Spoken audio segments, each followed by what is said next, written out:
Monday, early August a few years ago. As the chief engineer for a design-build construction firm, I had to travel out of town several times a month when problems arose. This week was no exception. My flight was leaving Hartsfield-Jackson at 7:21 the next morning. Given Atlanta's traffic, I'd have to get up around 4 a.m., so Monday afternoon I left work a little early and headed home. Work in Baton Rouge went south as I expected, and I spent all of Tuesday afternoon and evening and half the day Wednesday helping to get things back on track. I think Etherly, our on-site project manager, learned something in the process, but we'll be watching him more closely in the future. Wednesday afternoon, I headed back to the I-10 freeway to meet up with my coworkers in New Orleans. Mary Jo Pilecki, whom I had helped train in Atlanta a few years earlier, was now the construction manager in Orleans and was scheduled to go on maternity leave in another month or two. So, because she was a friend of mine, and because of her impending absence, I kept a close eye on her project to make sure that everything was documented so that the person who would succeed her would have clear instructions on what needed to be done. As I expected, Mary Jo had everything in order. So after dinner with Mary Jo and Ozzy, her husband, on Wednesday night, and a planning meeting with her and her staff early Thursday morning, I caught a Louis Armstrong flight and then made my way through Atlanta traffic to arrive at my office by 1:45. I reported to Mr. Strickland, my boss, on the situation with the project in Baton Rouge, my recommendations for increased supervision of the team at the site, and how Mary Jo and her team had done in New Orleans. He agreed with my suggestions for Baton Rouge, asked a few questions about the change in leadership when Mary Jo went on vacation, and then told me to take the rest of the day off after I submitted my expense report. Once in my office, I quickly finished it and said, "Done." I reached for my phone to text Reagan that I would be home early before heading out the door. At that moment, Ethan Gardner, my best friend since third grade and co-worker for the past 6 years, walked into my office and closed the door behind him. "Hey, Trent. How was your trip?" "Long but productive. Etherly should be able to keep things under control in Baton Rouge for the rest of the project if he keeps a better eye on his supervisors. But right now I'm tired and I've had enough, so even though I love you like a brother, Ethan, Mr. Strickland told me to get out of here." His face darkened at those words, and I laughingly explained, "No, he didn't fire me. It's just that I spent so many hours on a business trip helping them clean up the mess that Mr. S told me to take the day off to try to stay on the plus side of all you guys in accounting. So I'm going to run to the store, buy some flowers and a bottle of wine, and be in a good mood for her when Reagan gets home. Anything work-related can wait until tomorrow." To my surprise, Ethan raised his hand and said rather forcefully, "Trent, stop it. This isn't about work." "I'm sorry, buddy, but I really need to talk to you now. It's, well, about Reagan. She's..." "What? What's wrong with Reagan?" Fear pierced my heart. Something had happened to her, and no one could contact me because I was on the damn airplane. But why hadn't anyone called me since then? When I interrupted him, he stammered, "Trent, she's messing with you while you're traveling." Anger lit up my face as I looked at the guy I'd considered my best friend practically forever. Reagan told me that in college and the years that followed, she was a true free spirit, enjoying it always and everywhere. But when we got more serious and started talking about a life together, she put those days behind her, saw a therapist for a while, and decided to settle down and start a family.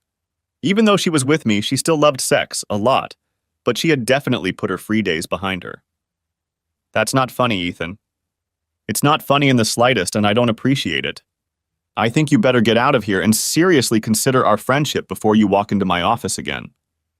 His face looked pained as he replied, "I know it's not funny, Trent, and I hate to tell you more than you might know, but I really think it's true. I found out about it from Jake Campbell, who found out about it from his friend Clay, who found out about it from his friend. Clay's friend was someone she was having fun with. From what she casually told him afterward, he wasn't the only one she was doing things with, which is why he didn't keep it a secret. It pissed him off that she was cheating on him. I knew it wasn't true, that it couldn't be true, and I was so furious that I was ready to rip Ethan's head off for falling for such a stupid joke. However, I knew my wife much better than Ethan did, and so my anger turned on those who spread such a lie and the nameless jerk who started it. Come to think of it, I wasn't giving Ethan a pass either. What's more, I was doubly angry that my supposedly best friend was helping them spread shit like this. "Ethan, I'm going to tell you this once. It's not true. Not one word of it. And if you ever, I mean ever, repeat a word of it, I'll beat the hell out of you. Now you'd better get out of here before I decide to do it anyway. Ethan was 6 feet tall and weighed 150 pounds, if not more. He had always been a skinny kid, a typical nerd, so he knew that I with my size could do it if I wanted to. The whole world seemed to rest on his shoulders as he looked at the ground and shook his head slowly. He looked up at me and I could see the pain in his eyes. Trent, I'm sorry. We've been best friends for a long time, so you know I would never want to hurt you, but I really think that by not telling you, you'll end up hurting a lot more. And buddy, you know that I know you well enough to know that you would react exactly like this. You've always had a temper, and how many times have I had to step in and calm you down to keep you from getting arrested or worse in high school? Trent, I wouldn't be telling you this if I didn't think it was true. I'm leaving, but, this way. You may not believe me, but here's the name of the investigator my cousin hired when he thought his wife was cheating on him. This lady is good looking, and if she tells you Reagan did something wrong, know it's the gospel truth. I took a deep breath and held my breath for a moment, willing the blood rushing in my temples to calm down a bit. I'm not sure it worked, but it helped me clear my thoughts and put things in a better light. Ethan was right. We'd been best friends since his family had moved next door when we were little, and we'd been close ever since. We were both smart. I was the salutatorian of our high school class in the North Georgia mountains, finishing second to him. But he was the poised nerd who kept us out of trouble when he could, and I was the flashy athlete who physically pulled us out of a few messes when his efforts didn't work. We went to different colleges, me to engineering with a construction management bias at the Institute of Technology, and him to accounting at UGA. Over time, I matured a lot without his help in managing my temper, although I must admit that a few extra bumps along the way without his guidance helped the process. When I heard about a vacancy in my firm's accounting department, I let him know how much I liked the firm. To my surprise, he applied and I put in a good word for him, so we've been working together for 6 years now, including all the time Reagan and I dated before getting married almost 5 years ago. Looking back, I realized that while I didn't think for a minute that his story was true, Ethan must have been led to believe it was true, and that he was telling me to protect me, not to intentionally hurt me. Exhaling slowly, I asked, "Your cousin's wife? Was she?" "Oh, yes. And Miss Hightower made inquiries about her." "And what happened to them?" Ethan grimaced. "He divorced her whore, but he still has to see her twice a week when they exchange children. He loves those kids and will do anything to protect them, and that's a damn good thing, because he hates her so much he'd probably have destroyed her by now and happily gone to death row otherwise. I'm so sorry, man." After answering the phone, he walked out of my office, closing the door behind him. I was left alone to mull over his crazy accusations and what he'd said about his cousin. I felt sorry for the guy who had a woman he loved and trusted who did this to him. However, not knowing the circumstances, I mostly sympathized with the kids. They didn't choose their parents and the mess they were born into. The reason was that Reagan and I were discussing the imminent expansion of our family. We wanted a boy and a girl if the genetic odds stacked in our favor, but were considering 3 children if our chromosomes matched in the first 2 tries. I sat at the table looking at the door for a couple minutes, trying to calm myself down before packing up and heading out. I drove home to my wife, trying to put everything Ethan had said out of my mind. Unfortunately, the seed he'd planted was festering, not wanting to be forgotten as I pulled onto the highway to head home. No, I didn't believe it, not for a minute. More than that, I absolutely refused to believe it, and it would all seem ridiculous to me if it wasn't so serious. As I drove north on I-75 to my exit, I thought about telling Reagan about this foolishness, but something stopped me. Although I was sure it wasn't true, there was no reason to make her angry that people, including Ethan, were telling such horrible lies about her. After a quick stop at the grocery store, I remained silent as Reagan threw herself into my arms as I entered the kitchen from the garage. "You're home early," I said. But it was no more than what I could say as our lips came together, and we tried to make up for missing each other since Tuesday morning. When we separated, she nodded.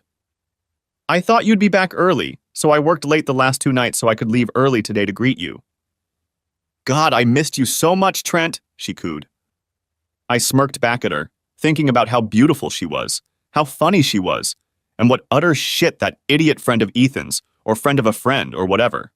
I knew for a fact that Reagan loved me and would never cheat on me. With that being said, I shook my head and put Ethan's stupid story out of my head. Ethan and I had been friends for so long that I realized he would never have told me everything the way he did if he didn't believe it himself. Reagan was soon asleep in bed, a satisfied smile on her face as she dozed off. I sat up in bed trying to read my book, but the words on the page refused to be picked up by my brain. My thoughts were preoccupied with my wife and the impossible story my best friend had told me. As much as Reagan loved me, the Monday before the trip, and today after I returned home, I knew that the messages he had received were fake and that I had to prove it to him or it would jeopardize our friendship even more than his supposed warning. I went to bed that night still trying to figure out what to do, but as I was driving to work Friday morning, it hit me. I would contact the private investigator Ethan had suggested. However, I wouldn't be calling her to make her prove that Reagan had cheated on me. No, without believing it, I would ask Miss Private Investigator to prove that Reagan had not cheated. Friday morning, I called Donna Hightower's office and agreed to the first available appointment on Monday afternoon. The office was in Midtown, so I left myself a little extra time and walked into the office about 10 minutes before 2. Before marrying Reagan, I had been well employed for several years and kept my large investment account in my own name, which allowed me to surprise her from time to time with gifts or trips without her knowledge. This time, I would use some of the funds to hire an investigator, so Reagan would never have to find out about the silly rumor when Miss Hightower proved it false. At 2 o'clock, I was summoned by a secretary and escorted to a conference room at the end of the hallway where a rather statuesque black woman dressed in strict black slacks, an expensive white blouse and a red scarf rose from behind a desk to greet me as soon as the girl closed the door behind me. Good afternoon, Mr. J. Rowe. Welcome to the Hightower Private Detective Service. I'm Donna Hightower. How can we help you? She was tall and very good-looking. Her grip was strong, and I guessed she'd kept herself in great shape since, according to her firm's website, she'd retired from the police force a few years ago. From her online bio, I figured she was in her mid-50s, though she seemed younger in person. She smiled warmly, but her eyes kept scrutinizing me, picking up on my body language as I suspected, as well as whether I was secretly wearing anything. Hello, Miss Hightower. I'm Trent J. Rowe, and I appreciate you meeting with me on such short notice. My problem is relatively simple. In an average month, I travel 2 or 3 times, usually for 1 or 2 nights. As a result, someone has made up a story about my wife cheating on me. I want you to investigate and prove that this is not true, that she has not been cheating. She expressionlessly began asking me questions, and over the next short period of time, I told her everything I knew about the allegation and much about Reagan, while realizing that the problem might not be as simple as I had previously thought. Her questions were insightful, and she asked several questions to clarify or get additional information, taking brief notes along the way, particularly about Reagan's sexual history, both before our relationship began and in our life together. I felt devastated when she finally put aside her pen and said, "Thank you for that information, Mr. J. Rowe. According to the client information sheet you filled out before coming in, you have a bachelor's and master's degree in engineering from Georgia Institute of Technology. How familiar are you with the philosophy, our legal system, and in particular the burden of proof?" That was a question I hadn't expected. I had an introductory philosophy course when I was an undergrad, and I've been a witness in a couple of court cases at my firm. But as far as the details and substance of your question, no, not very much. She nodded. You came to me with a specific request to prove that your wife was not having an affair. Mr. J. Rowe, that is what is called proving a negative. In some cases, you can prove that something did not happen. For example, a particular wine glass was never broken because it holds wine, and you can visually verify that it is in perfect condition with no cracks. That's easy, but what about a person? She seemed to think for a moment before continuing. Let's see. I can prove that I didn't go out of town and rob a bank yesterday because I have a positive alibi to prove that I was here in town all day. But what about one day last week? Last year? Or even 10 years ago? You see, Mr. J. Rowe, in most cases, there are no ironclad records for any significant period of time that can prove a negative. So let's apply that to your case. I can have one of my investigators observe your wife for a week or even a month and tell you with reasonable certainty that she did not have, or, as the case may be, had an affair during that time. but I cannot prove that she did not have an affair the day or week or perhaps several years before our investigation began. For that reason, proving a negative doesn't work in your case. So the cloud of this silly accusation really will hang over her head forever, I muttered, in the back of my mind already realizing that what Miss Hightower said was true. Perhaps, but if we watch her under the right circumstances and nothing happens, we can infer from her actions, which she will or will not take, that something is probably true. We will be able to say with certainty that she either did or did not walk away from you while being watched, and this will also allow us to find evidence of her past behaviors, if any. Most importantly, however, we will never be able to say with certainty that she never did. If that scenario works for you, Mr. Gyro, we'll be happy to take your case. If not, we wish you well and good luck finding an honest man who will do what you ask. Realizing where she was going with this, I hired Hightower's private investigation service and then spent another couple of hours with one of Miss Hightower's investigators, answering more questions, filling out a bio, and planning for those appropriate circumstances she was talking about. I had been working in the Atlanta office all week, so on Saturday night, after Reagan went to bed, my circuit breaker in the basement panel board tripped. I didn't notice anything Sunday morning, but by the time we got home from church and lunch with a few new members, the house was noticeably hotter. Reagan immediately complained, and I said I would go downstairs and check the circuit breaker. I flipped a few circuits that didn't make a difference, turned it off and on again, and then went back upstairs. I didn't find anything wrong, so I'm going to call the HVAC service. Please. If you don't, it's going to be too hot to sleep in there tonight. I dialed the number for our regular HVAC service company and logged into their automated system, pushing buttons, going from menu to menu until I was on the line for almost 2 minutes and then hung up. I then called the number Donna Hightower had given me. Hello, this is Trent Giro. We're having a problem with the air conditioning upstairs. How soon can you send someone over to check it out? Tomorrow morning at 10? Okay, I think that'll do it. Thanks, see you then. Reagan stepped in to listen to the end. It's too hot upstairs, so we'll be sleeping in the guest room tonight. It'll be like we're in a hotel room, she added with a smirk. Taking Reagan's suggestion into consideration, and I felt better than I had at any time since Ethan had handed her the idiotic accusation. There was no way Reagan could love me so much and still do what that asshole claiming to be confused about her did. We got up Monday morning and Reagan made me take the sheets off and throw them in the wash on the way to the shower. Monday morning, I worked from home and met with the HVAC guy, a subcontractor who is regularly engaged by Hightower's private investigative service, at 10 o'clock as planned. I showed him our house and he got to work while I went downstairs and turned on the light switch. An hour later, he was done. They are motion activated and stay on for 5 minutes after the motion ends. They have a fiber optic lens with a wide angle of view, so they can record anything you need with very little chance of being noticed unless someone has a special reason to look for them. These babies will capture everything, with quality good enough for legal purposes, but not good enough if you want to make any movies for your own or public consumption online. 3 in your bedroom, 1 in each of the other rooms, and 1 on the bathroom door. If anything happens within sight of any of them, we'll record it. After paying him for the installation and 2 weeks' rent, I thanked him and went to work. When I got home, it was chilly in the house, but it wasn't cold for me. Babe, there were some problems with the hotel job in Orlando, so I'll have to add it to this week's trip. I was already going to be in Tampa Tuesday night, but decided to visit Orlando as well. Loretta made arrangements with the airlines very quickly, so my flight from Orlando won't arrive until late Friday night. I'll try to change to an earlier flight if something is available, but Loretta said the chances of that are pretty slim. I'm really sorry. I'm really going to miss you, Reagan said, but let's try to catch up at least a little. Smirking, she took my hand and led me to the couch in the family room. I love you, Trent. I love you too, Reagan, I replied, meaning it. I smiled, realizing that there was nothing wrong with our marriage except some idiot who would never know what it was like to make love to my woman. The meetings in Tampa went well, and the follow-up issues in Orlando were easy.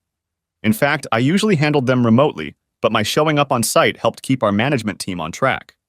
Once everything was settled, I spent some time on site observing the quality of construction, making observations and pointing out problems and potential pitfalls to the assistant project manager who showed me around.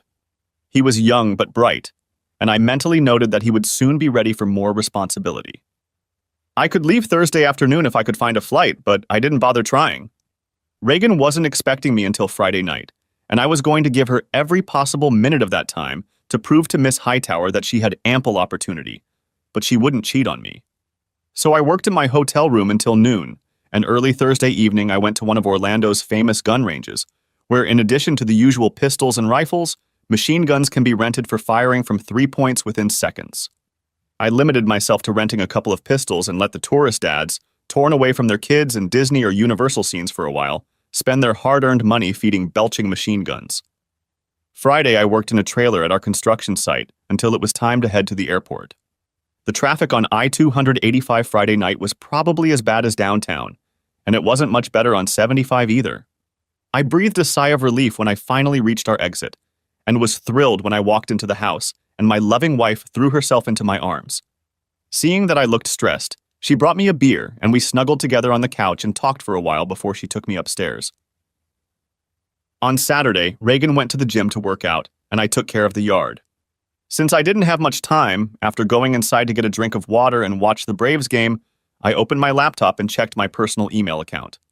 To my relief, there was nothing there from the special address that Donna Hightower's investigator had given me. I checked again on Sunday afternoon while she ran some errands and did some shopping. This time I blinked tensely a few times before hesitantly clicking on the message to open it. As I did so, I muttered, "Please, Lord, let this just be an update. Dear Mr. J-Rowe, your order will be ready on Monday at 11 a.m. Please contact our office to arrange for delivery. Larson Toolworks."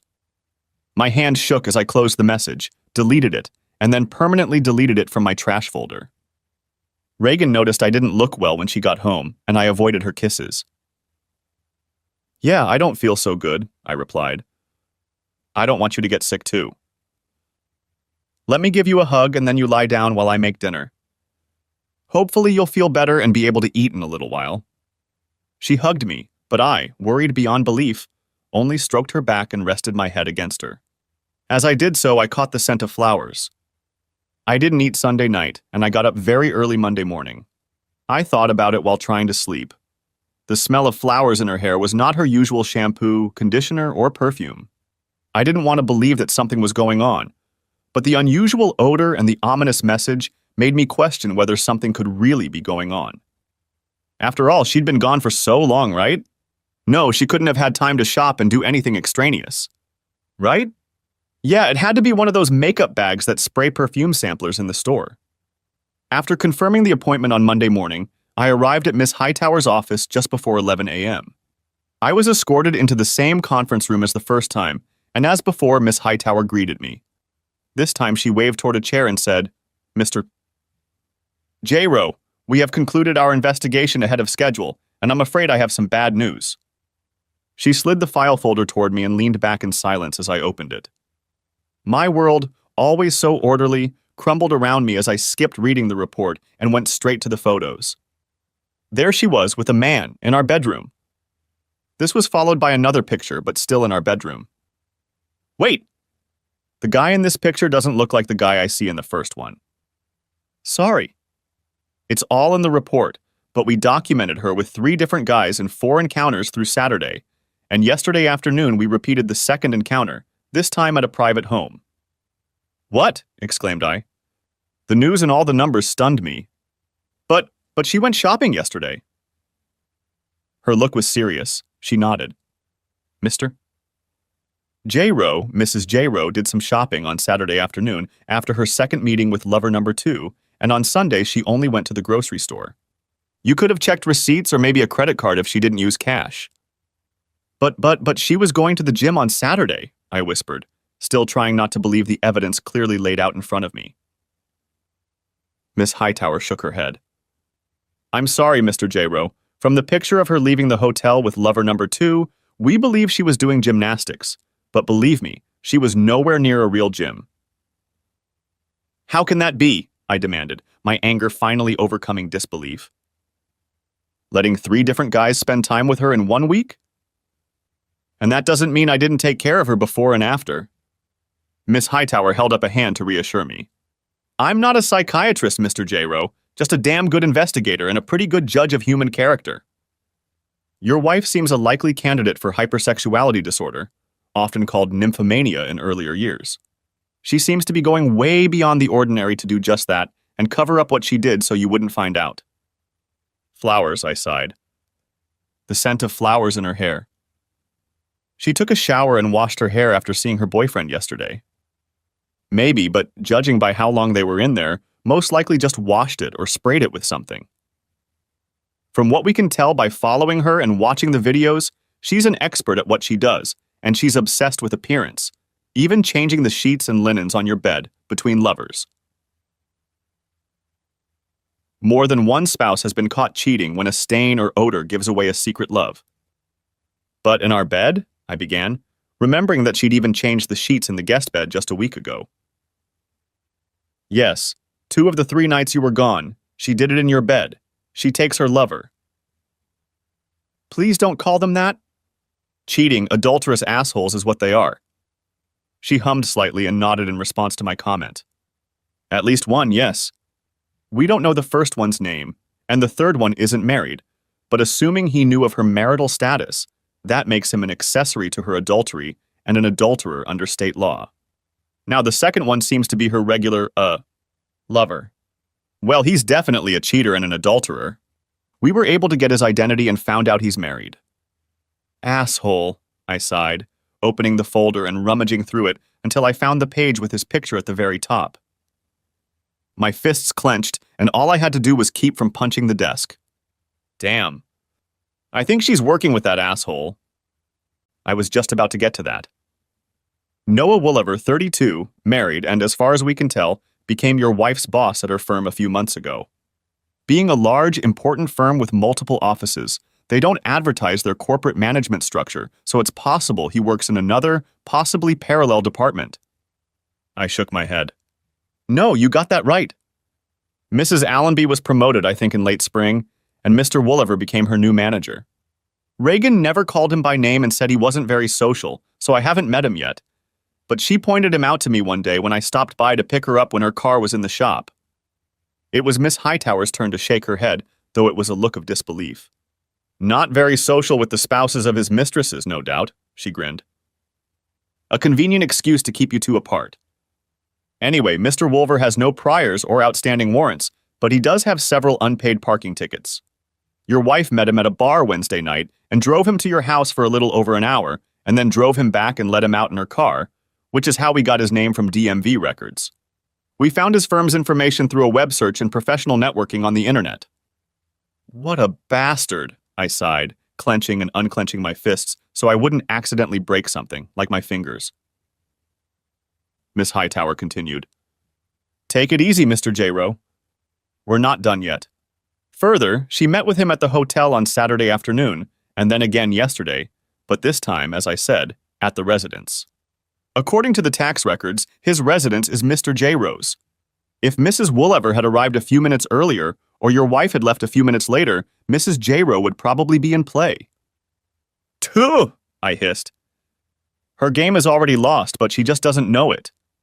You know, Miss Hightower, in my youth I was pretty wild and ran after any woman who showed interest. It took a while, but eventually I realized that it wasn't getting me anywhere.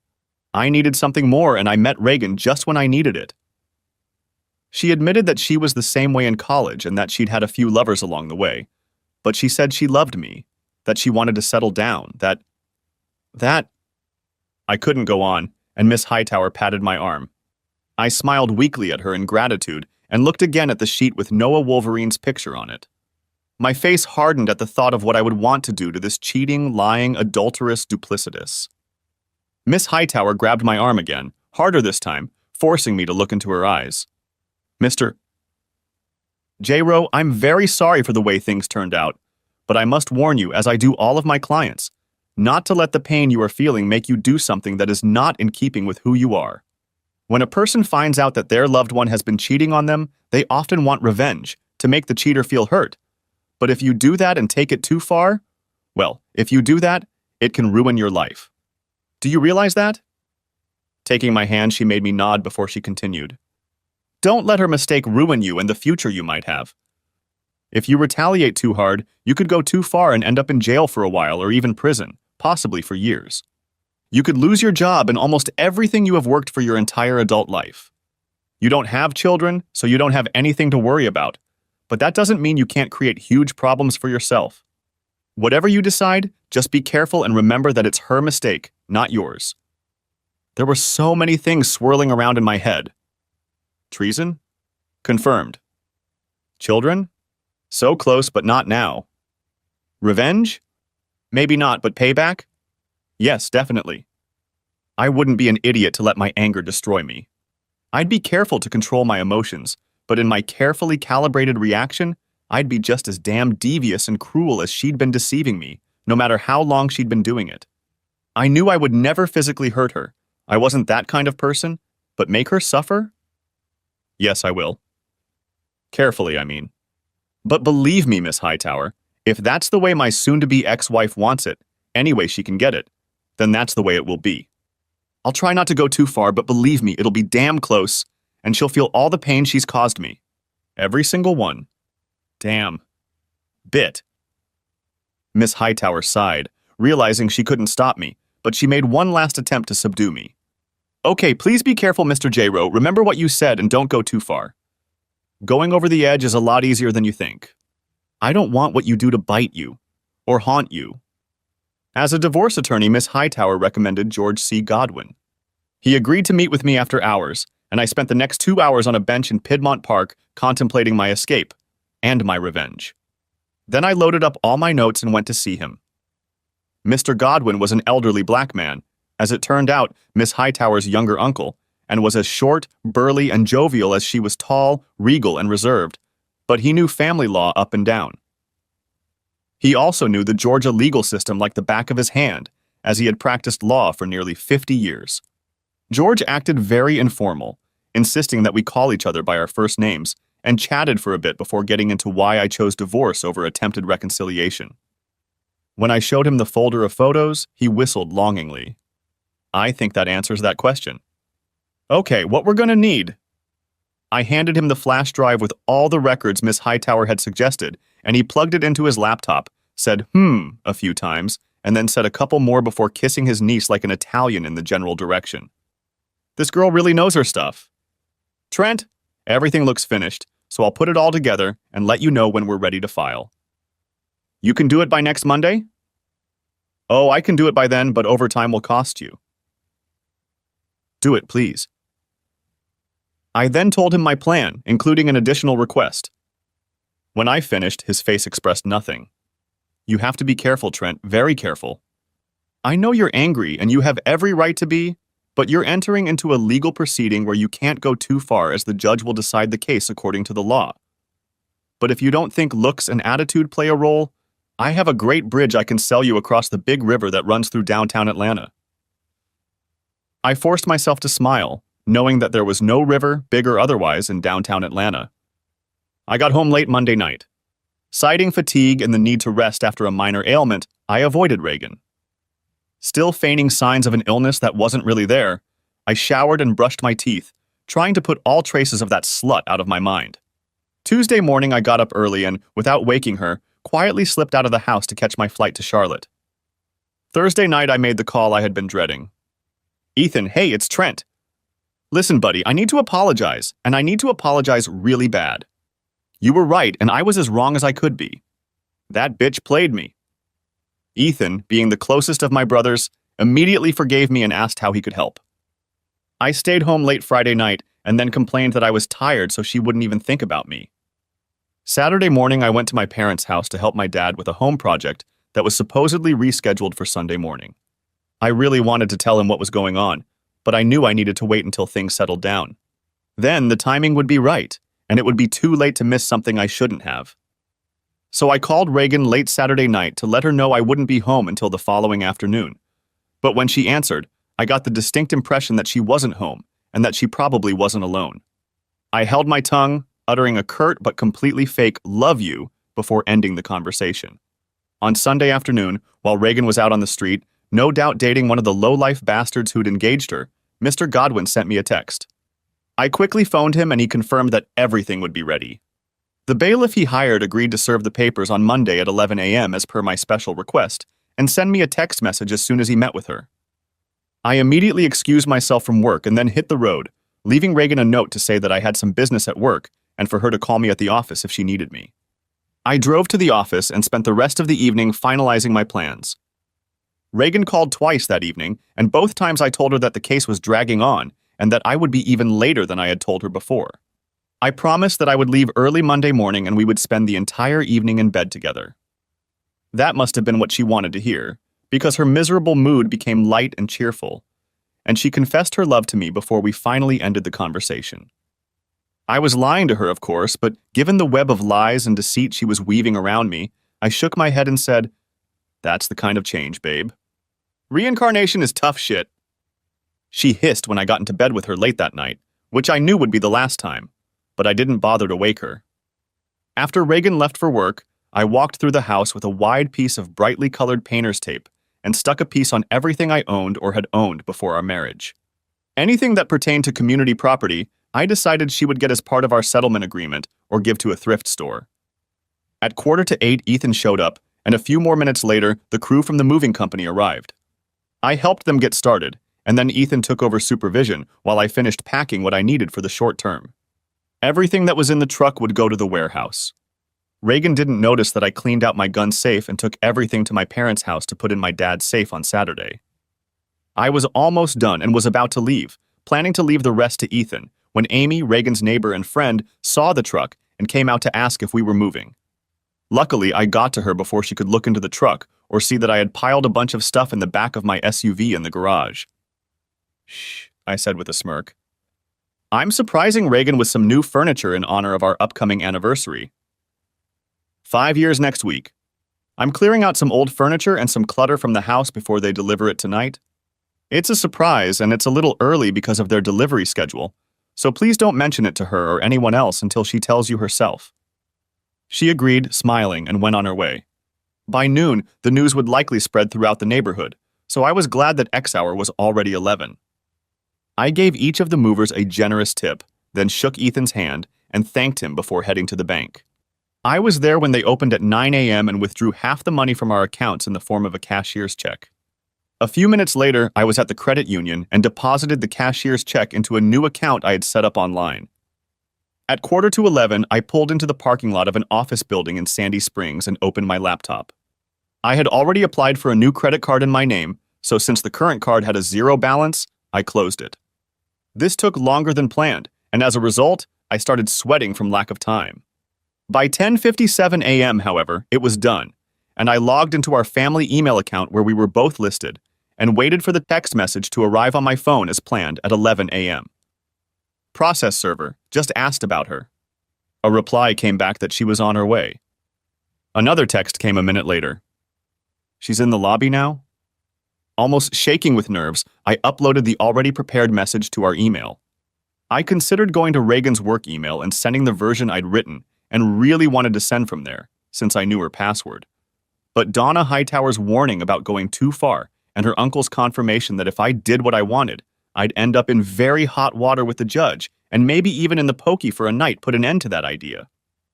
For now. The message went out to several of our friends and family. It reported that something had happened between us, and that I had filed for divorce as a result. 3 photos were included in the file rather than attached, so they wouldn't be deleted from the message. Reagan and Noah's faces were visible in each of the photos. However, again heeding the warnings about not going too far, the photos were carefully cropped and blurred to hide any salacious details. But it was quite obvious what was going on and, judging by the timestamp, when. The second message, the one I really wanted to send, remained unused on the flash drive.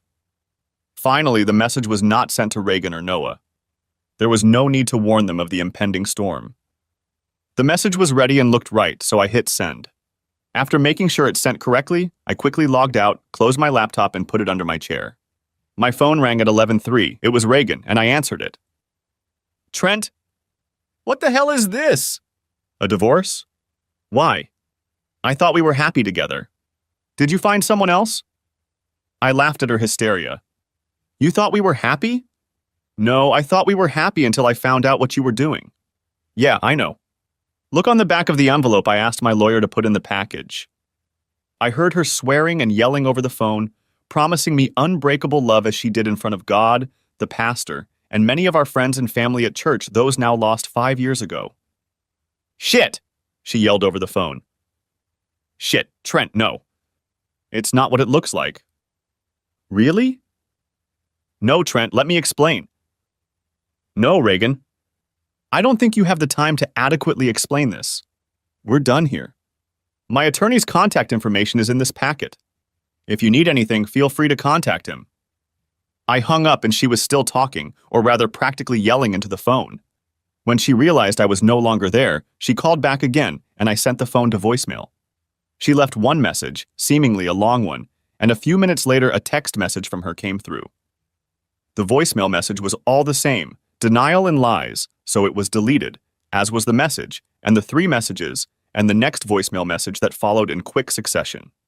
Not wanting to hear any more of her crocodile tears, listen to the lies, excuses, and apologies, and certainly not wanting to hear any more promises, since she had already violated the sacred that really mattered. I didn't listen to the new message or read the messages before deleting them. I then blocked Reagan's number. Immediately afterward, I dialed my father-in-law's number. Since Bob and Chessie were my friends as well as my in-laws, I didn't bother sending them a message. Hi, Bob, this is Trent. I hate to call you at work, but this is important, and I think you need to hear it firsthand, not second. And I'm going to do it now, not later, because the shit just hit the fan. I think I heard him gulp over the phone. What's going on, son? Bob, I'm sorry to have to tell you this, but because of Reagan's inability to honor her marital vows, I'm forced to end our marriage. Trent, no.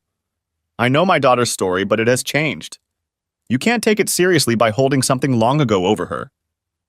Bob, I would never do that, but she has relapsed, and a very serious one at that, and not too long ago. 2 weeks ago, when I was out of town, it was like she went crazy. I have the locations, dates, and times to prove it, as well as pictures and even video of some of it. It's been killing me since I found out, and I hate to tell you this, especially over the phone, but you should know that I'm not doing this because I want to, but because I can't trust her anymore, and I can't keep this up. So I'm going to end this right now. The papers were filed this morning and she's already received them. No. I can't believe it. She promised me she was already past this stage. There was desperation in his voice, utter denial. She promised all of us, Bob, but apparently her promises weren't weighty enough for her to keep them. If she had stayed true to them and to me, I would have loved her forever. You know that. But now it is too late, and the love I had for her has faded, dried up and faded away.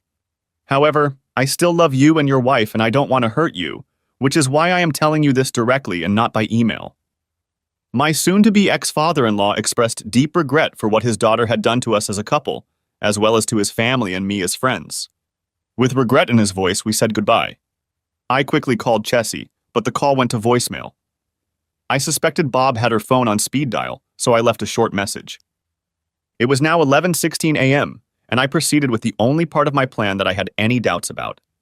If I did this part, I would hurt a stranger who probably didn't deserve it, but if I didn't, I might end up getting hurt even more.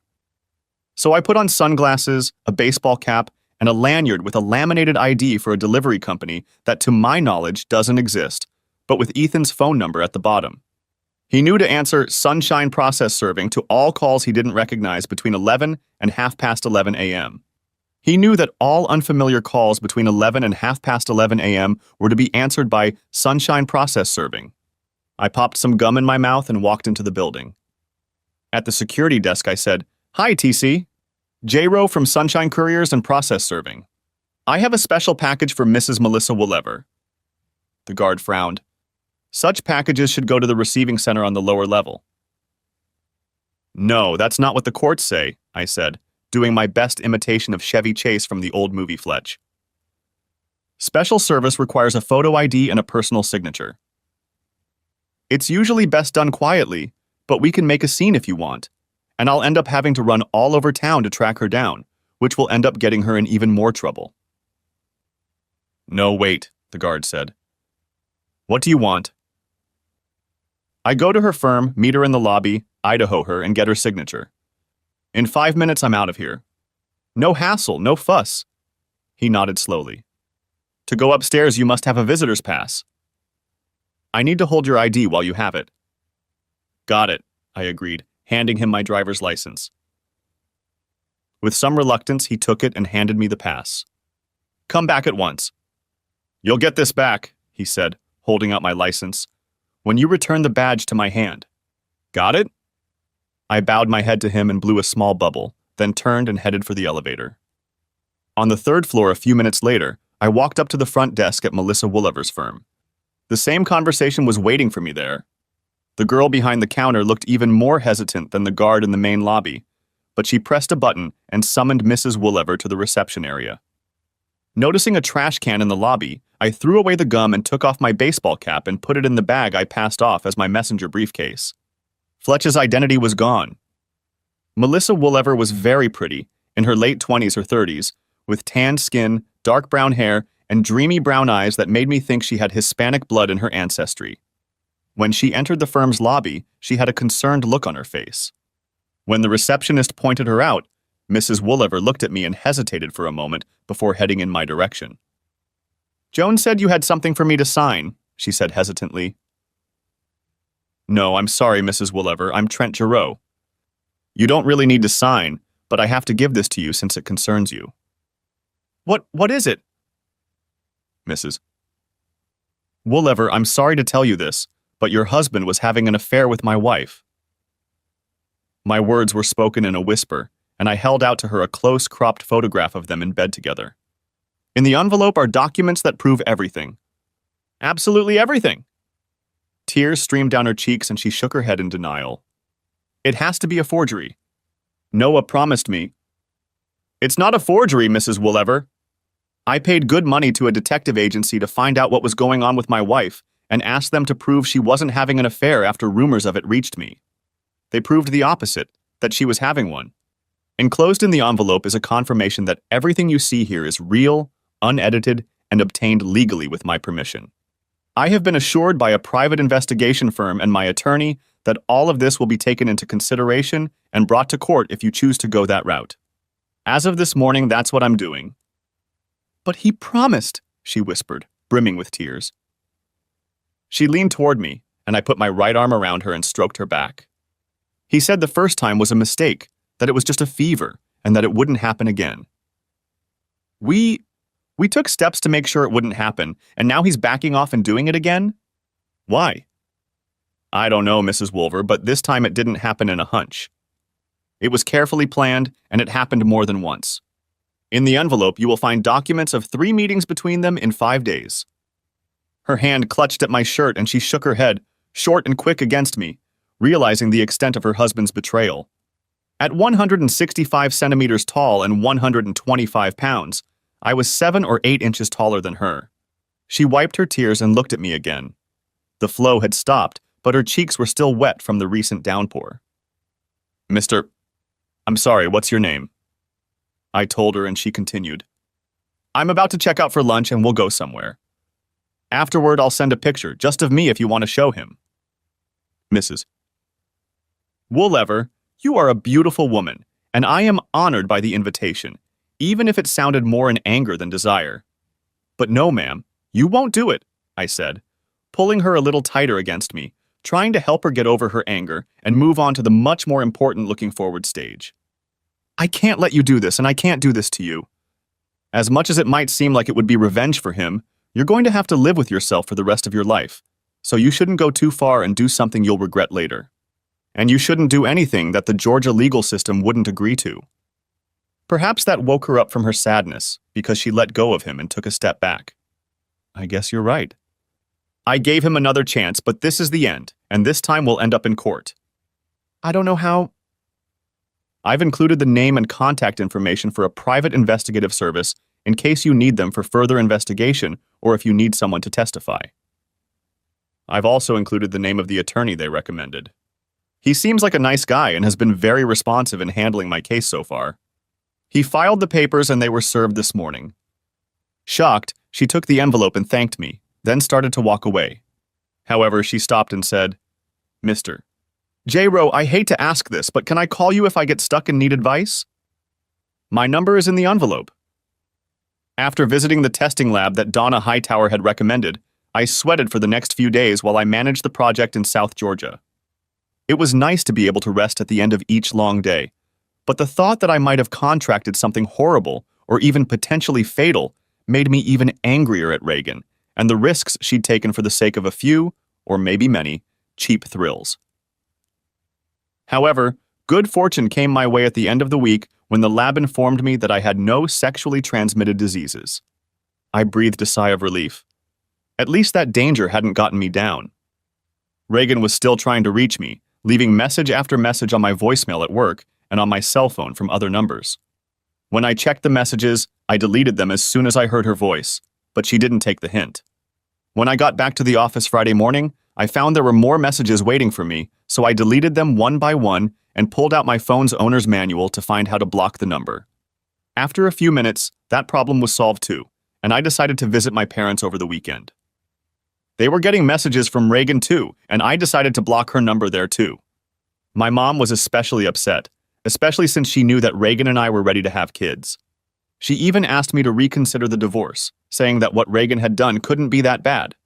I shook my head in response and showed her one carefully cropped photo that showed the date. Tears ran down her face, but she nodded, finally realizing the truth despite her desire to deny it. She hugged Daddy tightly as I waved goodbye and headed to my temporary quarters. The next day at work, Andy Smith ran into my office with the bad news just before noon. Trent, Mary Jo Bilecki's water broke, and weeks before she was planning to go on maternity leave. What do we do? Probably should have prayed for MJ and the babies, sent them a gift, and sent him home to pack since he was supposed to fill in for her during her maternity leave. Andy wasn't too happy about it, since he would have to finish his current project a couple of weeks early, but Mr. Strickland felt he was the best candidate for the job. Now Andy looked panicked, as his project was still almost a month away from such an early completion. After reviewing our project schedules, Andy and I went to Mr. Strickland with an alternative proposal.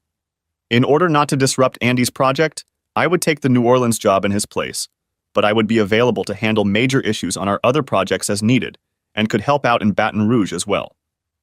In the evening of the same day, word came that Mary Jo and her new twins were doing well. I was getting closer to the Big Easy to tackle the project, and with each mile I was getting further away from Reagan and my past. By the time I got to the hotel, it was late, and I slept for a few hours before getting up early to head to the job site. I spent the morning delving into the project, meeting with a few subcontractors and going over the plans for the coming weeks.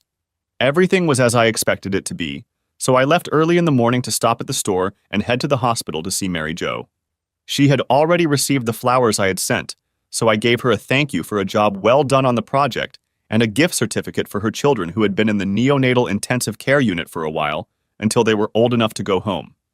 Although I couldn't go in to see them, I was able to see them on the monitor as MJ and Ozzy watched them lovingly.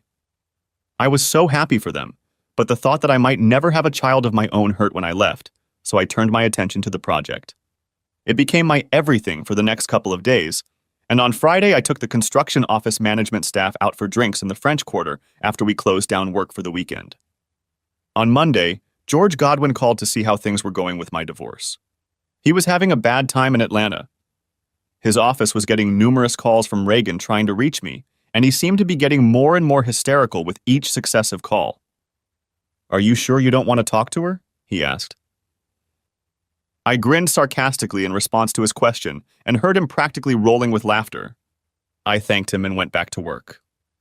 In the evening, as I made my way to my hotel room where I was staying for an extended stay, a text message arrived on my phone. I didn't recognize the number, but the message read, "Hey Trent, my lawyer filed the paperwork today and Noah has already been served. Can we talk when you get a chance? Thank you, Melissa W." It was late, so I texted back to see if she was there, but a few seconds later my phone rang. "Hey Trent. Thanks for talking to me." "Glad to, Melissa." "How are you doing?" "It's hard, but I'll manage," she replied with doubt in her voice. "How about you?" Since she declined my offer to open up, I replied, "Sounds like you." "Melissa," I asked, "what's going on?" There was a brief silence before she spoke again. "Trent, I wanted to thank you for what you did by revealing what Noah was doing to me and making me think before I committed a rash act. You could have taken advantage of how vulnerable I was in that moment, but you didn't, making me stop and think so I could realize how wrong that would have been. I really appreciate it, and I appreciate your help. It's not going to be easy, but I'm determined to get through this. Melissa, we were in the same place at the time, and it wouldn't have been right for either of us. I'm better now, at least a little better, including being away from her, and I'm glad to hear, if not hope, at least determination in your voice. Definitely. I still have a long way to go, but it's definitely better than it was. Good. I started to tell her that if she ever needed to talk, she could call me, but hesitated, unsure of that. Her soon-to-be ex was a scumbag of the first magnitude, but he was one primarily for her, not me. I was just collateral damage to him when he took advantage of my ex's open invitation, but I still had plans for him as well, so I kept quiet, and we wished each other luck before saying goodbye. While the work in New Orleans was going well, I, at Mr. Strickland's behest, continued to oversee the work in Baton Rouge, and I was often asked for advice on other projects. I soon felt that I was, in Louisiana parlance, in a swamp and up to my armpits in alligators. Part of the reason was George, who called a couple weeks later and said, "Trent, there's news. Mrs. J-Ro's lawyer has asked the judge to schedule a consultation. If he does, you'll have to meet with her face-to-face here in Atlanta for at least a couple sessions, maybe more. The judge will give you time and you'll have to show up here in town or the proceedings won't do you any good. What do you want me to do?" My blood boiled at the thought of them resorting to such tactics, but George had told me from the beginning that it was possible. When we applied, we provided minimal documentation of her infidelity. You said we could hold on to the rest as we wouldn't need them. Now we might need them. What happens if the judge sees that? We'll have to give them to her lawyer, but Judge Johnson might agree to cancel the request if he has no desire to see them. Then warn him first and do it. A week later, Reagan's request for counseling was denied, although, according to George, Judge Johnson hinted that she might seek counseling for her own sexual addiction problem. And that was one crocodile out of the swamp. For the next few months, while Reagan and her attorney fought George in the Georgia court, I kept a low profile, hoping Reagan hadn't hired someone to find me, or maybe take me out. Just in case, I had George redo my will and changed my life insurance policy to ensure she wouldn't get a dime if anything happened to me.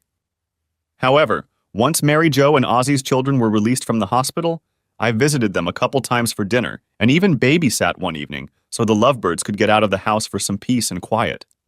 The twins were quiet for the first few minutes after their parents left.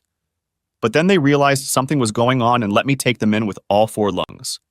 As much as I wanted children, afterward I prayed that if the Lord would allow me to have children, He would allow me to have them one at a time. To my surprise, I also heard from Melissa Woolever several times, who inquired how my cases were going and basically asked for strength and courage to go through my own without saying a word. Because of George's laws and divorce code, George's warnings, and my personal moral principles, I was careful not to cross a line that could be construed as romantic or potentially adulterous. When things got better for Melissa, she apparently no longer needed me, and her messages stopped coming. As Mary Jo's maternity leave came to an end, I had a realtor looking for a house to buy. Using funds from my pre-Reagan account for a down payment, I bought a house in Dunwoody a few weeks before MJ returned. After spending almost 3 months in an extended stay home at the company's expense, I was determined to feel more comfortable when I returned home and be able to get my belongings out of storage. The twins were doing well when Mary Jo's maternity leave ended, and she returned to work for the last few months of the project. After handing over the reins to her, I found myself going home with 3 regrets. The first was that since we currently had no other project in New Orleans, MJ would be leaving our firm to become a stay-at-home mom for a while. Ozzy, who had relatives in the area, had gotten an assistant professor position at Loyola, so this was not a surprise. However, MJ asked me to keep her in mind if we had another job in the New Orleans area in the near future, to which I readily agreed. Second, with my return to Atlanta, I was leaving my unofficial godchildren and what had become more frequent babysitting jobs for MJ and Ozzy. The little ones had gotten used to me visiting and caring for them sometimes on weekends so their parents could go somewhere else, and I knew I would miss seeing them grow up. Caring for them reminded me of being childless myself because of the hell Reagan condemned me to. Finally, Reagan was arguing with me over the details of the divorce, and the case was dragging on, although George Godwin assured me that Judge Johnson was as fed up with it as I was, and that the end of the case was near. So when I returned to Atlanta, I immediately moved into my new home and began unpacking and doing some work during my week of free time. I met a few new neighbors, including a nice divorced woman from a house a few doors down. Having my own house gave me more freedom, but I was still legally bound to this cheating whore, which meant I couldn't start dating again without fear of upsetting the legal proceedings. I thanked Noelle, the divorcee, for the plate of brownies, but politely declined when she suggested we meet for dinner sometime. Having been through the divorce system, I think she understood me. Ethan, who had been looking for Miss Right forever and knew nothing about the Georgia court system, didn't get it. "So, when are you going to go out again?" he asked one day at lunch shortly after I returned to Atlanta. "When the judge says my divorce is final and I can be sure that romantic endeavors and any entertainment that might lead to them won't contribute a single penny to the settlement with Reagan." "So long, huh? So how's that evil bitch doing?" he asked. "I don't know, and I'm not interested." "You know you still owe her." "A big one." I looked at my best friend and nodded. "I know. And she'll get it when the time comes. Every last bit of it." Judge Johnson had finally had enough of the stalling and wriggling out over Reagan. He demanded that we both be in the courtroom for the closing speeches and presentations in early April, with Reagan and her attorney on one side of the court and George and I on the other. I arrived a few minutes early and was waiting for George when I saw Reagan turn the corner, spot me, and head in my direction. "Trent, it wasn't supposed to be like this." "I know, Reagan, but you couldn't fulfill your part of our vows, so it's just the way it is." "You've been gone so much." "Bullshit. You knew how often I'd be gone when you agreed to marry me. The 3 times during our time together when I exceeded that amount, each time by a day, I used that time to more than make it up to you. Of course, I don't count the last trip to Tampa and Orlando for those 3 times, since you made up for it yourself with your boss and your other girlfriends while I was gone and after I returned." She looked angrier than I'd ever seen her, and tears were streaming down her face. "Trent, but I had needs." Reagan noticed several people watching us and asked, "Can we go somewhere and talk about this?" "No, I don't see the need for that. You see, we talked about all this before we agreed to get married, and you promised that your wandering was over, and you wanted to get married, settle down, and start a family. You got married, sure, but you failed at that or the rest. Why don't you just get over it and leave it at that?" That's what I did. Of course, if you can't, you can always find another therapist. Maybe this one will be luckier than that one. She wrinkled her nose at my words and practically recoiled when I pointed out her failures. There were more and more people looking in our direction, so I left her standing there in tears, wallowing in her frustration when I saw George heading in my direction. "Trent, please!" she called out, but George and I headed into the courtroom, ignoring the others. The judge demanded that we both be present when the documents were signed, probably so Reagan wouldn't drag out the process. He commented on the fact that this was the first time he was seeing us together, which led to Reagan's angry outburst, followed by a pitiful cry. Judge Johnson gagged her and then forced her to hear his ruling. When it was over, the gavel fell, ending that and our 5-year marriage. I shook George's hand and thanked him after Judge Johnson left the courtroom, but as I turned to leave, Reagan started begging, making her way toward me. As I continued walking, ignoring her, she began yelling at me, spewing anger and obscenities. Most people know not to do that in a courtroom, and I'm sure Reagan knew it too, but her anger took over. I'm not sure if any of the court staff arrested her or not, but George Godwin and I took advantage of the moment to sneak out. We had the conversation she wanted so badly, though it may not have gone the way she wanted it to, and that was enough for me. I didn't want to talk to her ever again. George did his best to ensure that. After her public display, George applied for a restraining order the next day, and Judge Johnson readily agreed. I couldn't have arranged it any better even if I had tried. With a restraining order, Reagan would stay away from me whether she wanted to or not. I almost hoped she wouldn't. A brief stay at the Iron Bar Inn might do her some good. But she was too smart for that, disappeared from my life and out of sight, so the following weekend I started dating again, setting up a postponed date with Noelle. She was nice, but it soon became apparent that we had little in common, other than a very long dry spell. When I drove her home, she pulled me inside and I didn't resist. Moments later, we were in her bedroom. After the second time, we both grinned, and Noelle snuggled up to me. "Trent, we can do it again sometime if you want," she said, confirming my suspicions after dinner that she wasn't looking for anything long-term, much less permanent. I thanked her and headed down the street toward home a few minutes later. Noelle and I remained casual friends but never met again.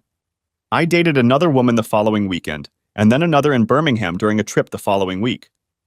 After each date, I felt devastated, often in more ways than one, as I realized that despite enjoying the moment, I was no closer to my goal of finding the right woman. I needed a friend, a lover, and a lifelong companion with whom I could eventually start a family. Over the next 2 months, I began to doubt that this would ever happen, that I would ever find lasting happiness. Nevertheless, short-term happiness was fairly frequent and quite enjoyable until Independence Day weekend, when I visited my parents and watched my sister, her husband, and their 4 children. Mom, knowing me better than I realized, told me that day that I would probably never give her and Dad grandchildren if I didn't change something. I know, Mom. I bought a house and I'm fixing it up. Trent, a house isn't a home yet. A man and a good woman, not one of those sluts you've been dating, can if they work at it. Son, you need to find a good woman. I know that, Mom, and someday I will. I'll find her. Just give me time. She hummed. If we give you more time, your father and I will be dead by then and never meet our grandchildren. She was teasing, at least in part, but it still made me wonder. One evening in late July, I received a text message. Hi, Trent, it's Melissa Woolever. Can you talk sometime when you have a minute? Honestly, I was surprised to hear from her again after all this time. I finished cleaning the paint sprayer and sent her a quick reply asking her to call me when she could. A few minutes later, she called. Hey, Trent, thanks for agreeing to talk to me. No problem, Melissa. How are you doing? We haven't talked in a while, which is partly why I was hesitant to send a message tonight. I wasn't sure if, with everything that's happened, you'd want to talk to me again. I laughed. Unless you were actively involved in getting my ex-wife and your husband. Ex-husband, as of today, she interjected. Together, then I don't hold you responsible for what happened between them or the disaster they created, so I have no reason not to talk to you. Good, because I swear I had nothing to do with it. And I didn't think you did. So what's the matter? Well, it took longer than expected, but like I said, I'm finally free. I even have my maiden name again, Ortiz, and I wanted to thank you for your help. You opened my eyes to what the bastard was doing, provided me with evidence for free, so I didn't have to spend money I couldn't afford to get it, and then gave me advice on what I needed to do. I went to another lawyer, but you helped me a lot, Trent, and I'm very grateful. You're welcome, so don't think about it anymore, okay? It's hard, Trent, because you were my guiding light, my inspiration, if you will, when I was so low and so depressed. I don't know you well at all, but I like what you've done and what I've seen so far, so I'm going to take a chance and do something I've never done before. Won't you have dinner with me? It was a very nice dinner, but I spent the entire evening looking at her, thinking about how sweet and beautiful she was and what kind of ex-husband the world's biggest idiot would have to be to dump her instead of thinking about what we were eating. True, Reagan was just as beautiful and had her own special sexuality. But after learning about her secret dark side, the side that would betray the man she was supposed to love more than anyone else, her former rating of 11 dropped to negative numbers. At least in my eyes. You stare, she said with a smirk. Almost as much as I do. I grinned, nodding. It's fun to focus when you have someone so nice to focus on. She blushed and covered her mouth with her hand to hide how much she liked my compliment. You want to get out of here?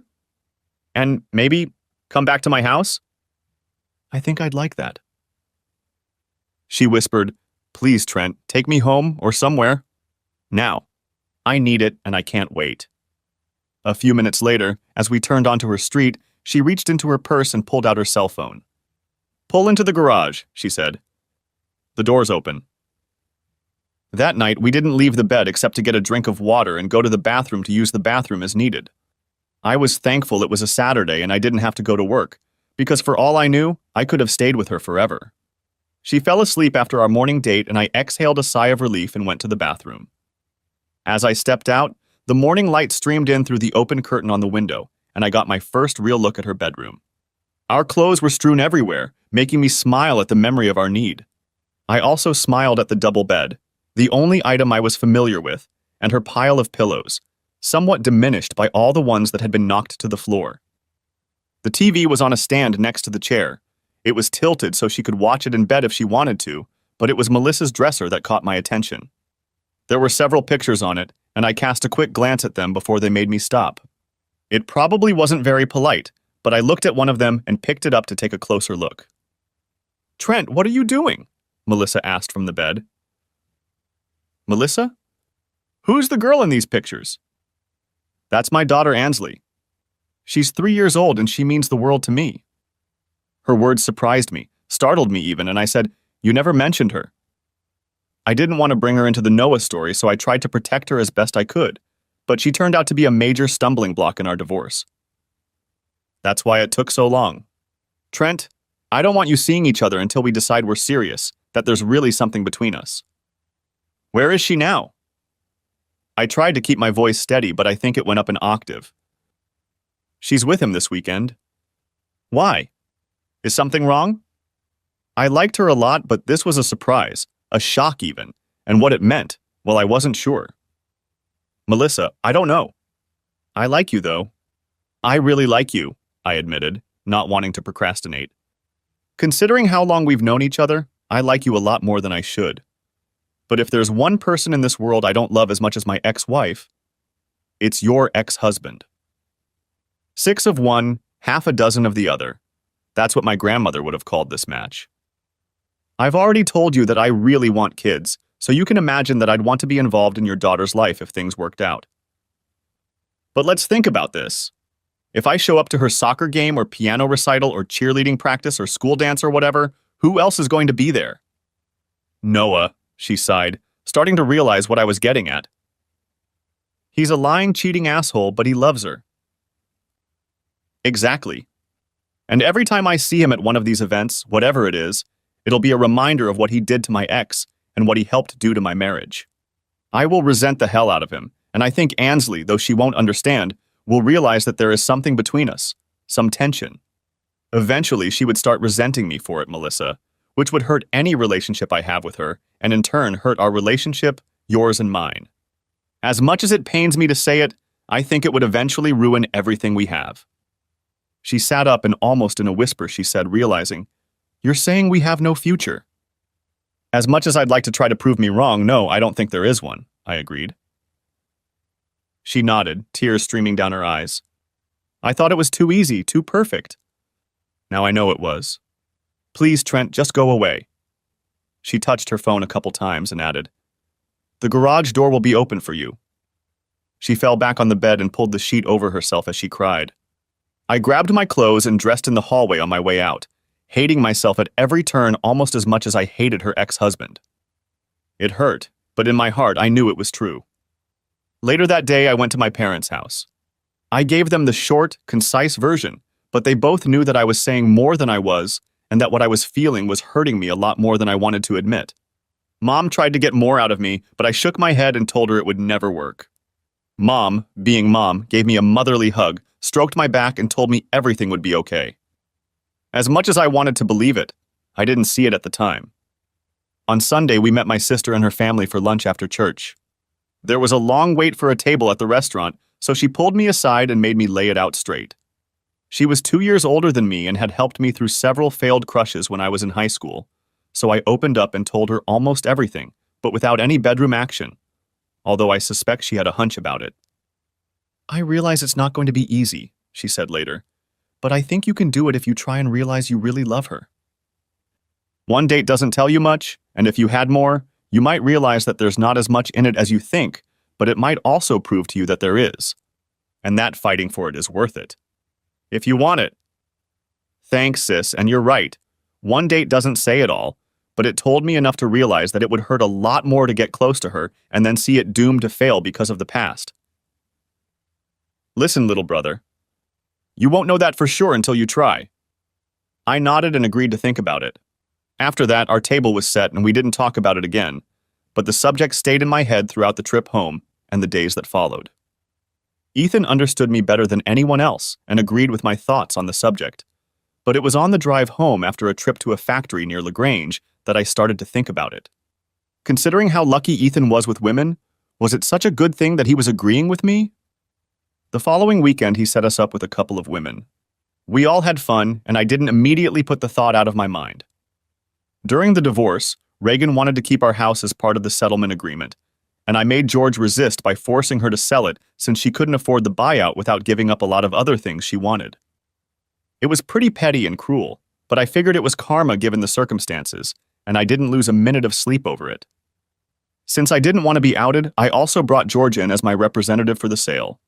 He and Reagan's lawyer had known each other for a long time, so unlike Reagan and me, they were on good terms, and George found out that Reagan was going to buy the condo. Sometime later, I heard a rumor that Reagan and Noah were getting married. Upon hearing this news, I immediately called George as it could affect my finances. During our divorce proceedings, George argued to the judge that alimony was not due because Reagan was a cheater and I was the injured party. But the judge took our relative incomes into consideration and awarded her a small monthly amount for 5 years or until she remarried, whichever came first. I think that was the only point George lost in our settlement agreement, but even that amount was less than he predicted. If she really did remarry, I'll check it out and let you know. If it's true, we'll get the alimony payment stopped, George said. Yeah, and if it's true, it just goes to show that some people never learn, I said, incredulous at the thought of them being together and what that would mean, even though it further confirmed my decision to end my relationship with Melissa. No, George laughed. It's what keeps me in business. And I thought, it gives me a choice I'd thought about back at the beginning of the divorce but never believed possible. After hearing about their wedding, I decided to contact a friend at Reagan's firm. Will Kleiner and I had known each other since college and met again when I started dating Reagan and discovered that he worked at her firm in a different department. Reagan and I had met Will and his wife several times while we were dating and married, but Will and I hadn't seen each other since the divorce began. So shortly thereafter we met for lunch when I wasn't traveling. When I told him what had happened, Will replied, "That's terrible. I'm really sorry, Trent. I heard that Woolever asked to be transferred to another department. It all makes sense now. They're avoiding conflict with our HR department. So do you guys have an official policy on this sort of thing?" "Sure. If they violate it, they could get in big trouble, and in the long run, the firm." "Will, I hate to ask this, but do you think you can get me a copy of that section of your personnel manual?" "Yes, just don't tell anyone where you got it." The following Saturday, I made a date, and we met Will and Lori Cleaner at a Braves game. Will handed me the flash drive that night, and a few days later I went over to George's house to talk to him about the whole thing. "Trent, I'm sorry.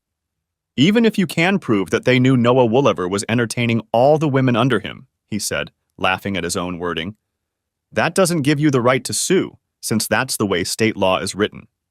In an effort to make sex between willing partners a less dangerous crime, the state legislature got rid of alienation of affection in Georgia in '79, around the time I went off on my own. It prevents one partner from suing the other for attracting or distracting the other. That goes for the firms they work in as well." Damn. While I didn't care about the money, I hoped that financially penalizing the firm would make them penalize Noah, and with any luck, Reagan. He smiled. A lot of potential plaintiffs, upon learning that fact, have said that word or something worse. That means no one can sue them, except in a very limited number of cases where the firm was positively informed of what was going on and did nothing. In that case, someone taken advantage of by a serial abuser might be allowed to have their day in court. But the plaintiff's chances of winning a significant sum are severely limited, so much so that most lawyers worth their salt wouldn't touch such a case with a 10-foot pole either. I sighed and repeated, "Damn!" He laughed. "Hey, don't give up hope. Let's deal with the spousal support issue first, and we'll talk about the other options a little later." The next week, George was at the courthouse filing a new motion. Proving that Reagan and asshole had obtained a marriage license, George asked that spousal support payments be terminated because they were no longer necessary or appropriate under our divorce decree. Reagan's attorney, of course, strongly opposed this motion, and we had a suspicion that the marriage certificate had been filed far away from Atlanta so that we would not discover it and file the very same motion to discontinue alimony that George was now filing.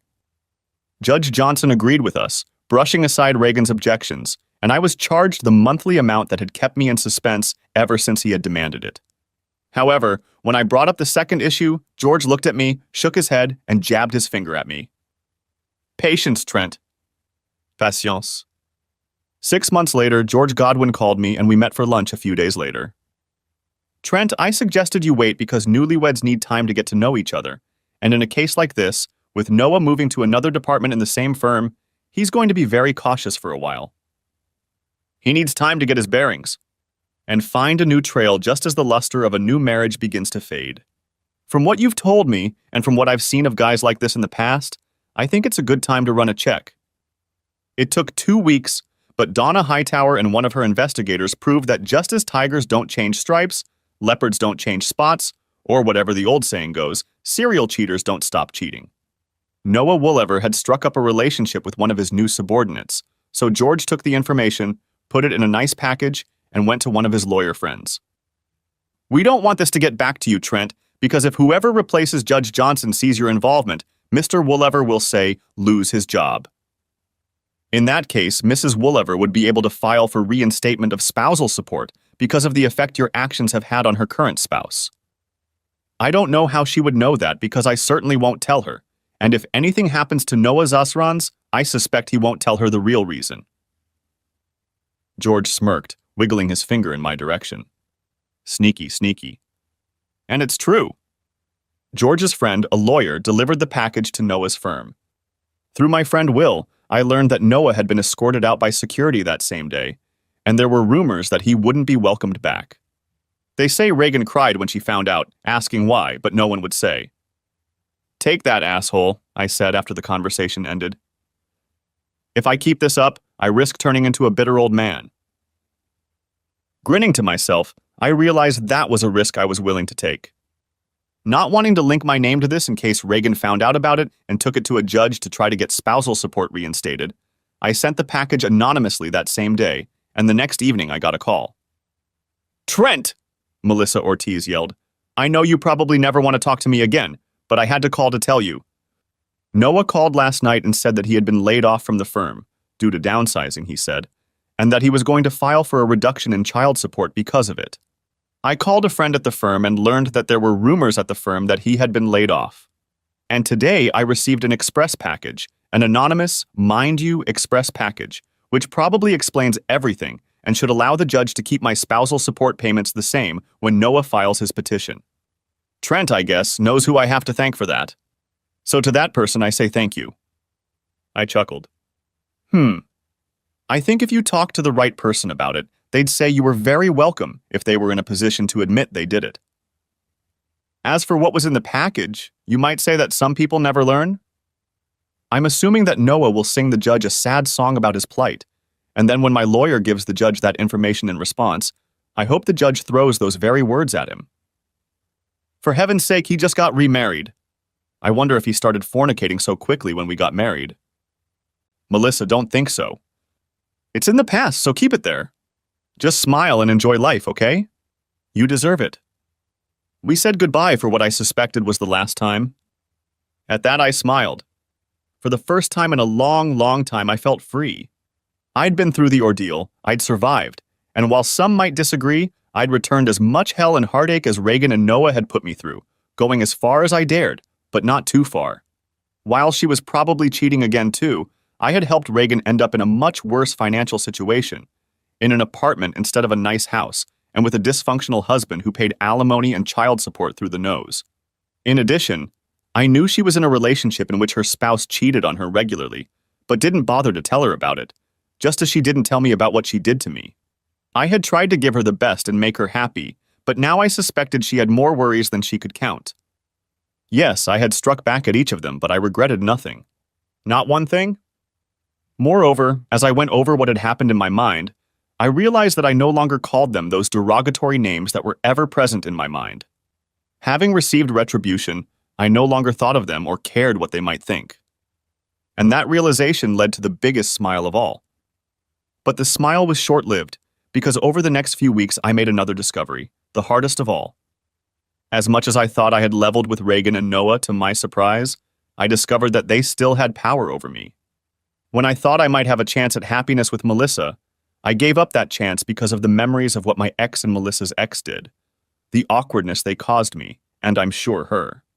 Since then, I'd been on a few dates and had sex with many women, But after the raucous orgasm faded, I realized more and more clearly that I didn't care about any of it. Melissa, I finally realized, was still in the back of my mind, present in it as much as thoughts of Reagan and Noah. Even though I'd struck back and gotten my pound of flesh, I still wasn't free of them as long as I cared what they might think about anything. Not until I could look at them and laugh and say, "Look what you gave up and what I might get as a result. Thank you for being so stupid, then I will truly be free." At that moment, it all became clear to me and I realized exactly what I wanted to do. Picking up the phone, I looked through the recent calls and found the number she'd called from the day she'd gotten the file with Noah's latest adventures. I pressed the number to call back and hoped she would pick up. Moments later, she answered. "Hi, Melissa. This is Trent J-Rowe. Can we talk?" "Trent, recently you helped me again when you didn't have to." "I'm listening." "Something came to me tonight, an epiphany, if you will, and if I'm not too late and you'll let me, I'd like to talk to you about it to see if there's any chance of making a difference." There was silence on the line, though I thought I could hear breathing, so I continued. "Even though I recommended that you let go of the past, I realized that I had been so focused on the past and what had ruined my life as I knew it that I hadn't noticed that I was looking at things backwards instead of forwards. I want to apologize to you for that, and if you agree, I want a chance to try to make things right. If you'll let me." Again, she didn't stop me, so when I talked to her that evening, I could practically hear Melissa nodding her head over the cell phone line, assessing my words. To my relief, she wasn't dating anyone new, and to my surprise, she agreed to let us start over to see how things went, and if we could eventually become as compatible as we had been that first wonderful night. We went on another first date the following weekend with good and firmly stated intentions of not rushing things, but sometimes things have their own ideas. She invited me in as I walked her to the front door. She took the glasses and I poured the wine, after which we sat down on the couch and talked until 11. A few minutes later, I was already carrying her upstairs and gently sitting her down by the bed. After that, we lay there but didn't say a word. It was too soon, considering it was only our second first date. But in my heart, I hoped it would work out, and from the way she looked at me, I thought she might feel the same way. Although we encountered some difficulties in the months that followed, it turned out that we agreed with each other on far more important things than we had realized, and that many little things don't matter when two people love each other enough. Although I thought so after our second casual date, I liked her more and more with each meeting, and eventually I admitted to myself that it really was much more than like, almost from the start. Melissa came to the same conclusion, and we began to plan and collaborate so that we could have a future together. We both wanted that, so we got married a little over a year after we decided to try again. When the time came, little Ansley became our flower girl, and Melissa and I said "I do" to each other and really meant it. As I suspected, we've run into Noah a few times since then, but it didn't quite go the way I initially feared. The first time we were close was when he started to make a snide remark to me about taking seconds, but I cut him off. In barely a whisper, so that only Noah could hear, I said, "Noah, thank you so much for taking Reagan, the cheating whore, off my hands. If you think she'll be more loyal to you than to me, you're even stupider than I think you are. And thank you for making it possible for me to be with Melissa, the real woman you weren't smart enough to be faithful to, and do everything in your power to keep her. Believe me, I got the best part of the deal." He nearly choked and clenched his fists in anger before realizing I could have torn him apart if he had hit me. Recovering in time to save Ansley and myself from severe pain, he turned and went to his young daughter. He took her in his arms and kissed her, whispering something to her before putting her back down and saying goodnight to Melissa. A few months later, he told her that he was in the process of divorcing Reagan and finally realized that what I had said was true. When he started to suggest something, she abruptly interrupted him. "Too bad you didn't realize it until after it was too late, Noah. Don't ever mention it again." In all the time we've been dating, Noah has never once said a word to me about it, but I still see a note of regret in his eyes when he sees us together. And I always smile. Present tense. Ansley is 6 years old now, and now she's at Grandma and Grandpa Ortiz's house, and I'm holding Melissa's hand while she squeezes mine like there's no tomorrow. When the doctor gives the order, Melissa makes one last push. Finally, she leans back and I kiss her sweat-drenched forehead as the doctor and nurse work a little farther away from the delivery bed. After a minute, the midwife looks at us and says, smiling, Mr. And Mrs. J-Ro, congratulations. I know you didn't choose to find out beforehand, so let me be the first to tell you that you have a beautiful baby boy. And that's when I realized that all the trials and tribulations I had endured were worth it. And I realized that no matter how hard it was, I wouldn't change a thing.